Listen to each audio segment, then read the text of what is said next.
Hey guys, it's 14 Fluffies here. Today I'm going to be bringing you a long overdue update to my heroes. I believe the last time I posted an update for this deck was back in early 2017, so it's been so long, at least 2 years now. So yeah, either way, for the new format with all the new hero support, the new ban list, all that stuff, without further ado, let's just get into the main deck. The way I'm structuring this profile is going to be different from normal. Normally, before I just go the monster spells and traps, but this time I'm actually going to start in accordance like Patrick Hoban's novel Road of the Kings, where I'm starting with my starters, going through with the extenders, defensive cards, engine requirements, and etc., and discussing them briefly, but showing the basic reasoning behind them. So starting off, we have 3 Stratos. Last time I posted a deck profile, this card was banned still, and now it's at 3. So, hallelujah. This is obviously like the main card you always want to see. This is going to be your normal summon the vast majority of the time, especially if you don't have the Solid Soldier to go with it. And yeah, non-once per turn, search cards. Can miss timing with Wonder Driver, which is the thing, but that doesn't come up as much as I keep thinking it would, but it is what it is. Next up, 3 Ferris. This card is amazing because it is has dual purposes. It's a starter and an extender. It's one of the more common cards you'll be searching off Stratos, and it can special summon itself by discarding a hero, which is very important because you can discard things like Mali, Shadow Mist, or any of your Destiny heroes that you drew, and get it onto the field, get those in the graveyard, and get your place ready to go. It's so good. Not to mention, if you're a very smart player, you will be able to if you're able to bait out Nibiru, you can actually tribute your opponent's Nibiru token to tribute summon this card, and that way you can continue to extend through Nibiru, especially with the 3rd Malicious being able to help extend as well. So yeah. Next up, for starters, easily the god starter of the deck, and that would be a Hero Lives. Let's be real here. Hero players, if you see this card in your opening hand, you know you're pretty much going to win, unless your opponent has like a crazy opening rebuttal. So yeah. And then following in a similar suit to a Hero Lives, we have the Triple Fusion Destiny. This card, even though this profile will not feature evil heroes because I am a broke boy, this card is still incredibly amazing, incredibly versatile, and it should always be ran at 3. This card is way better than anything that Isolde could offer with the Eclipse, so if you're playing a build of heroes that runs this card, you absolutely should not even bother with Isolde and just make more room in your extra deck, and it also alleviates the need for the Eclipse spells. And obviously, this is also an extender as well, because you can summon a Dystopia by sending 2 Destiny heroes, but as a starter, you would send Shadow Mist and Malicious for Dangerous, and that way you could get a combo started. I'm still trying to figure out like all the possible ways you can just win the game with just this card, but it's so silly what you can do with it. And then continuing on, 3 Emergency Call. I consider this a starter because it's essentially just 3 more copies of Stratos along with the 1 Rhoda.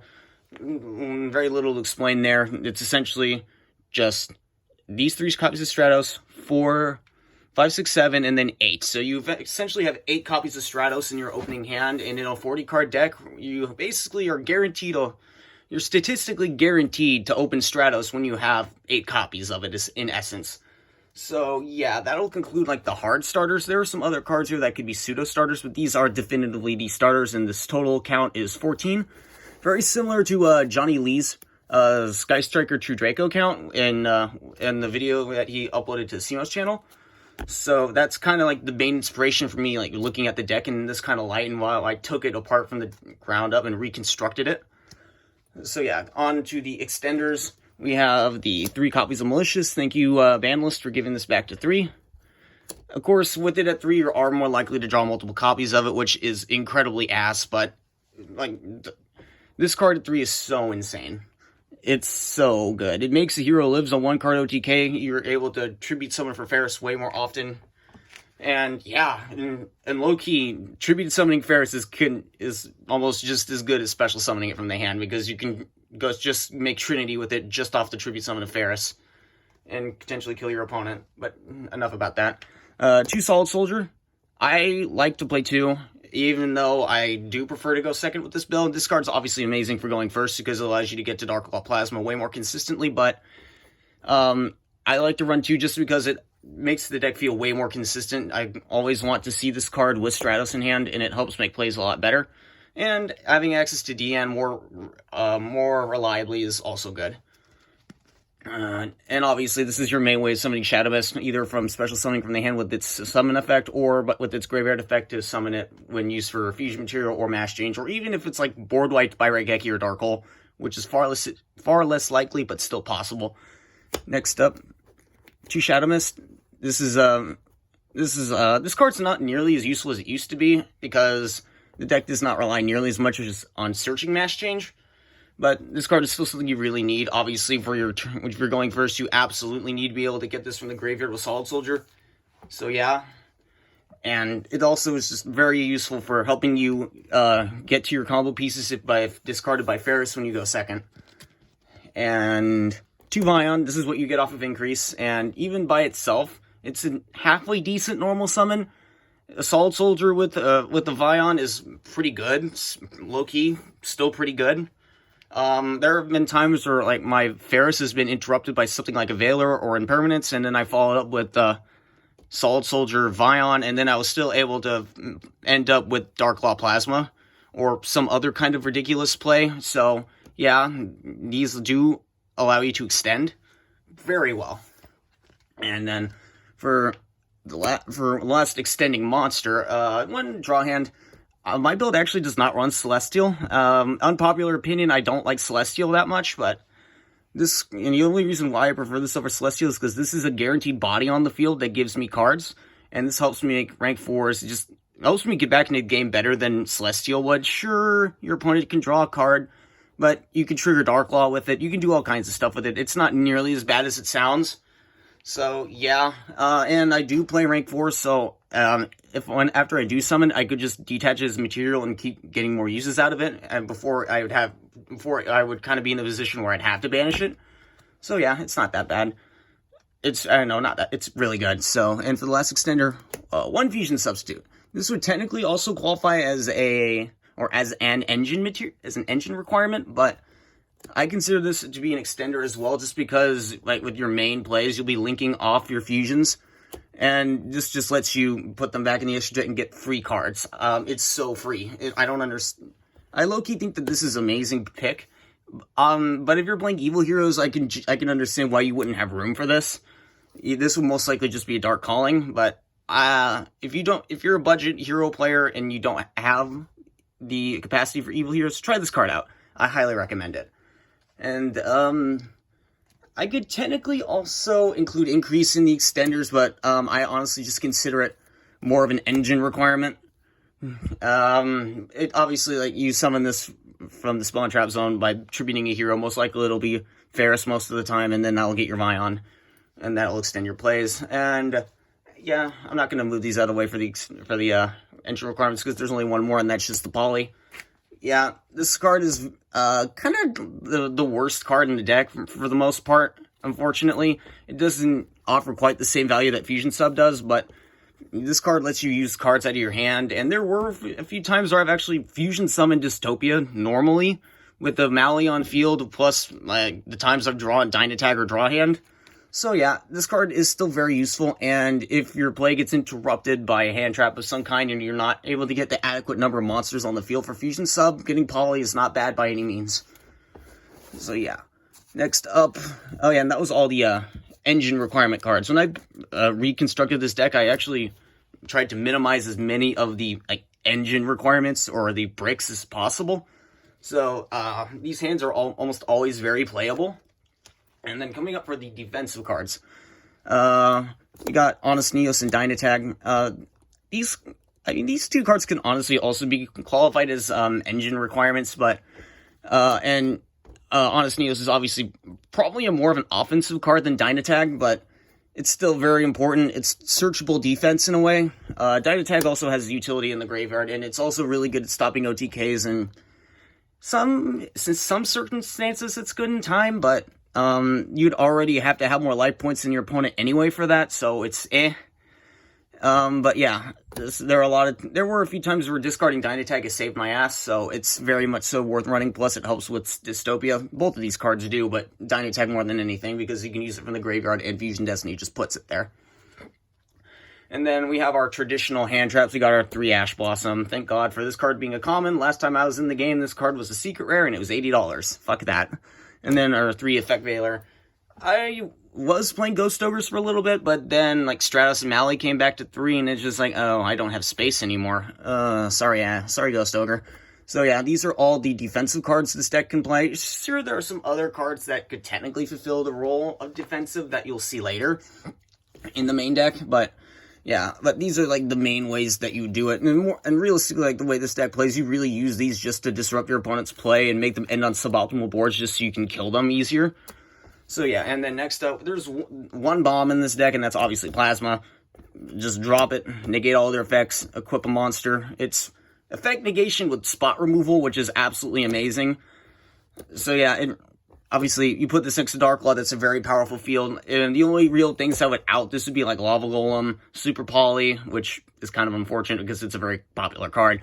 Pankratops, technically just a special summon a Cyber Dragon could do it as well, but against Cyber Dragons themselves, if you have Dark Claw, they can't really Mega Fleet you anyway, because rulings and such, but yeah, it's strong, but there are outs to it, so just keep that in mind. But if your opponent doesn't have an out to it, this card may just actually win you a game by itself, probably even more so than Dark Claw, but that's a discussion in and of itself.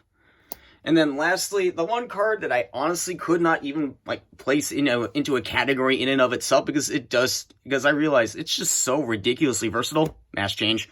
Like, let's just talk about this real quick.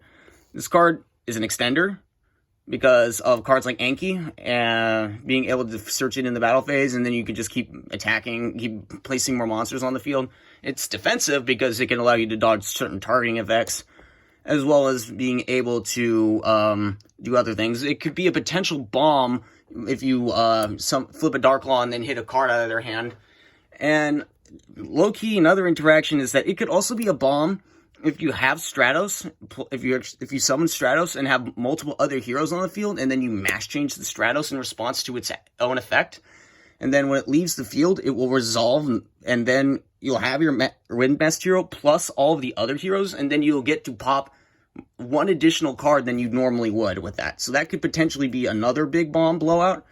So yeah, I can honestly spend a whole video just discussing Mass Change, but yeah, this card does not really have, like, a defined, like, spot as far as, like, the typical way that, like, Hoban would define it.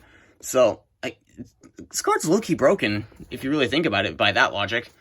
And that will do it for the main deck. Strict 40 cards. I don't want to play more than 40, so if I actually do pick up the Evil Heroes, I'm going to have a hard time figuring out what to drop for it. So starting off with the extra deck, this is not organized by starters and all those categories, it's just one Deanne, low-key best masked hero, because Dark Claw is not really all that great now. It's still a really powerful card, but this card is just amazing. Amazing extender. The only problem is that Solid Soldier is kind of a lackluster card to mass change by itself with no setup. So yeah. One Dystopia, pretty much standard. It's going to be the card you summon from Fusion Destiny most of the time, and there have been times, like I mentioned earlier, where I properly Fusion summon it, and it's staying on the field and potentially getting multiple pops off of it with Dread Decimator, Dynatag, or even just, like, putting Honest Neos on this card. So yeah, this card's very useful. This card's also probably just one of the most versatile cards in the extra deck, because it doesn't have any effects really regarding battle or stat manipulation. So yeah, burn damage in time, amazing. Popping cards by changing its stat to its original stat, also really useful. And you have plenty of ways to abuse it. Very useful card. I would absolutely recommend running it. One Adoration. I'd say this is kind of like this would kind of fall into, like, the engine requirement category. In builds of heroes that go second, the effect will actually come up a lot. I do kind of wish that it was better for going first, but that's just how it'd be. It's still not a bad card. It's still a fairly respectable body, and you can just link it off, and you could put it back in the extra deck for Fusion Sub, and then get more uses out of it. One Anki, very useful for going second. Helps you get the OTKs going. Searches more change quick plays. Shenanigans. One Divine Wind because we don't have Blast, but this card is still low-key good as a defensive choice because you could just sit on it, stall, not stall, but just like keep yourself alive and just have this thing be on the field. It's kind of, it has a watered down Nova Master effect, so it is okay still, but if you have Blast, just play Blast over this because Blast is actually more practical. Next up, one Wind Con. I don't need to explain what this does. And two Darklaw. Still one of the most potent cards in this extra deck, even though it's not quite as good now. This card makes Salad cry. It makes Sky Striker cry if they don't have the one Widow Anchor. You know, stuff like that. And then for the last fusion, we got the one Dangerous. This is for when you don't have like optimal hands with Fusion Destiny, and you make this, and you could like just make the world your oyster at that point. So yeah.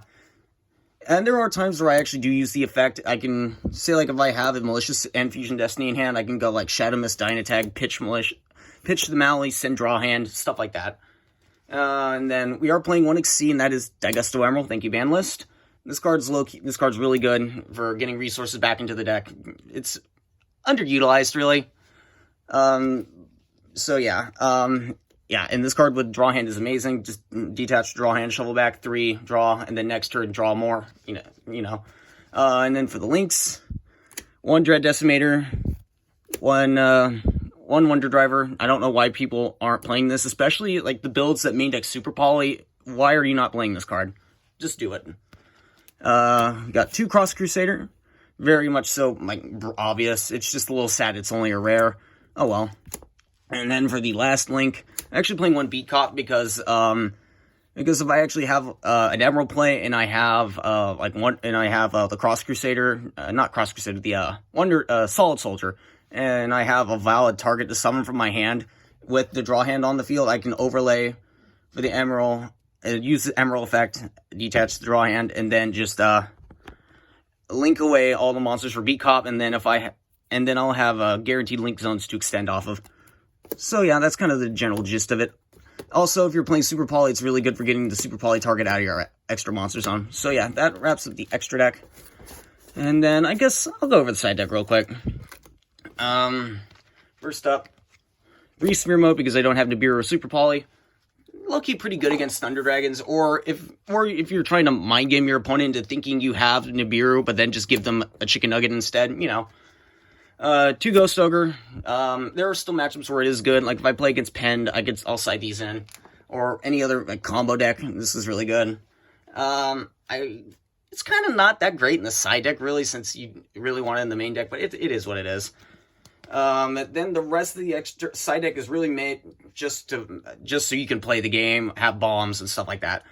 3 Twin Twister for back row decks, very important. If you discard Mally, you pretty much have the world. Shadow Mist, have the world, stuff like that. One Order for having a really powerful first bomb, helps you with sighting to go first. Really good against the metagame. For the most part, against Thunder it's kind of bad, but Striker, really good. Orcus, it stops Babel at least, so you know what I mean? Something like that. 3 Summon Limit for saying no to everything. Yeah, pretty self-explanatory. And then lastly, 3 Red Reboot because we want to be able to play the game against Floodgates and other trap decks. It's also good against Orcus and Salad since you can flip down their counter traps and then just be able to play the game through them.